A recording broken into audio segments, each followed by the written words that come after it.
Assalamualaikum warahmatullahi wabarakatuh. Perkenalkan, nama saya Frilia Lianasari dari Fakultas Ekonomi dan Bisnis Prodi Manajemen, mata kuliah Aspek Hukum dalam Bisnis. Pengertian hukum. Hukum dalam pengertian umum adalah ketentuan-ketentuan atau aturan-aturan yang mengandung perintah dan larangan baik secara tertulis maupun tidak tertulis, dengan maksud mengatur tata tertib dalam masyarakat dan terhadap pelanggarannya diancam dengan hukuman atau sanksi.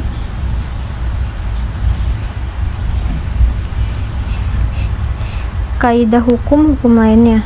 Yang pertama, kaidah agama yang berpangkal dari adanya kepercayaan akan adanya Tuhan yang Maha Kuasa, berupa peraturan yang berisi perintah dan larangan. Yang kedua, kaidah kesusilaan, kaidah yang berasal dari sanubari dari manusia sebagai makhluk bermoral tentang apa yang diwajibkan dilakukan dan ditinggalkan.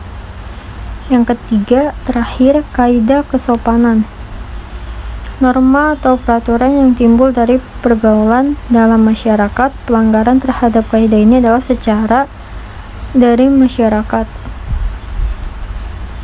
Tujuan hukum.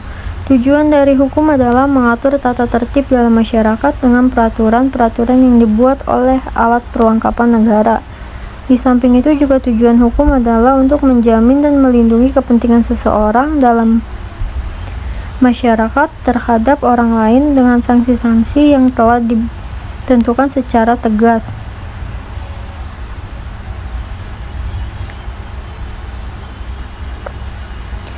Pembagian hukum. Luas berlakunya. Yang pertama, hukum umum, yaitu aturan hukum yang berlaku pada umumnya seperti hukum sewa-menyewa. Yang kedua, hukum khusus, yaitu aturan hukum yang berlaku untuk hal-hal yang khusus saja seperti aturan sewa-menyewa rumah. Yang kedua, sifatnya hukum pemaksaan, yaitu aturan hukum yang tidak dapat disampaikan oleh perjanjian antara kedua belah pihak atau aturan yang harus diikuti oleh para pihak. Contohnya, pasal 147 KUHP DT yang menentukan bahwa perjanjian perkawinan harus dibuat dengan akte notaris.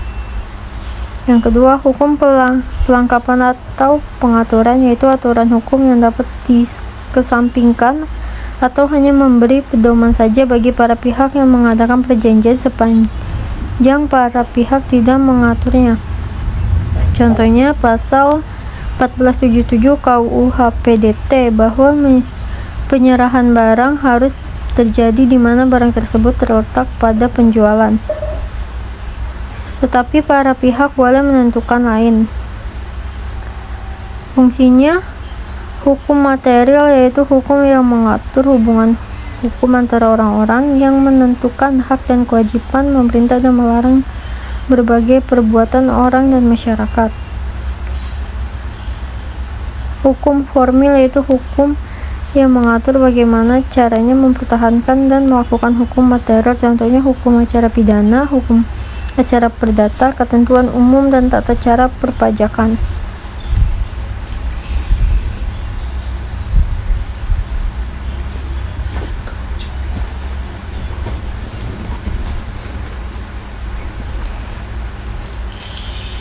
Pembagian hukum ada hukum publik dan hukum privat. Sistematika hukum perdata. Yang pertama, sistematika hukum perdata menurut ilmu hukum. Yang pertama, hukum tentang diri seseorang, hukum kekeluargaan, hukum kekayaan, dan hukum warisan. Sistematika hukum perdata menurut KUHP DT 1 buku 1 perihal orang membuat hukum tentang diri seseorang dan hukum kekeluargaan.